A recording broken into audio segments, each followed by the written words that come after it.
ایک عربی تھے، وہ بیت اللہ میں طواف کر رہے تھے اور طواف کرتے ہوئے وہ یا کریمو کہہ رہے تھے۔ سرکار دو عالم صلی اللہ علیہ وسلم کی ان پر نظر پڑی تو آپ ان کے پیچھے چل پڑے۔ وہ عربی یا کریمو کہتے تو حضور بھی اس کے پیچھے یا کریم ارشاد فرماتے۔ چنانچہ وہ رکن یمانی کی طرف گئے، آپ سرکار ان کے پیچھے ادھر چلے گئے، وہ جدھر جاتے حضور اس کے پیچھے چلے جاتے اور یا کریمو کہتے۔ اس اعرابی نے پلٹ کر سرکار کی طرف دیکھا اور فرمایا، اے روشن چہرے والے، اے حسین قد والے، اگر تیرا چہرہ اتنا روشن نہ ہوتا اور تیرا قد اتنا حسین نہ ہوتا تو میں اپنے محبوب نبی صلی اللہ علیہ وسلم سے تمہاری شکایت کرتا۔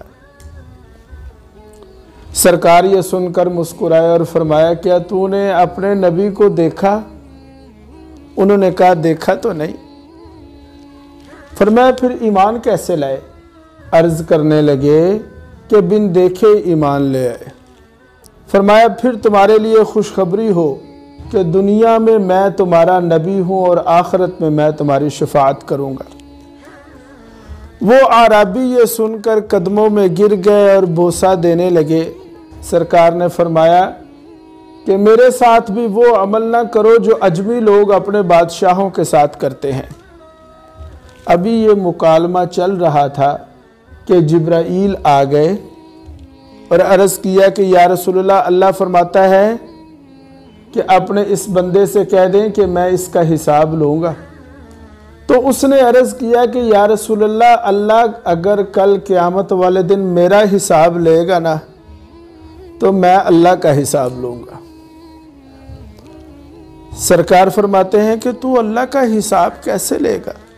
اس نے کہا کہ یا رسول اللہ، اگر اللہ تعالیٰ میرے گناہوں کا حساب لے گا تو میں اس کی بخشش کا حساب لوں گا۔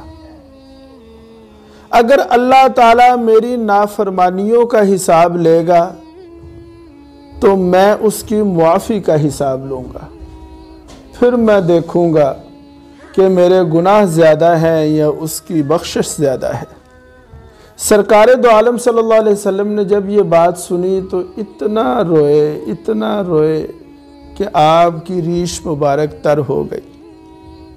جبریل آتے ہیں اور آ کر کہتے ہیں کہ یا رسول اللہ، آپ اتنا نہ روئیں، آپ بس فرما لیں کہ آپ کے رونے نے فرشتوں کو بھی تسبیح و تحلیل بلا دی ہے۔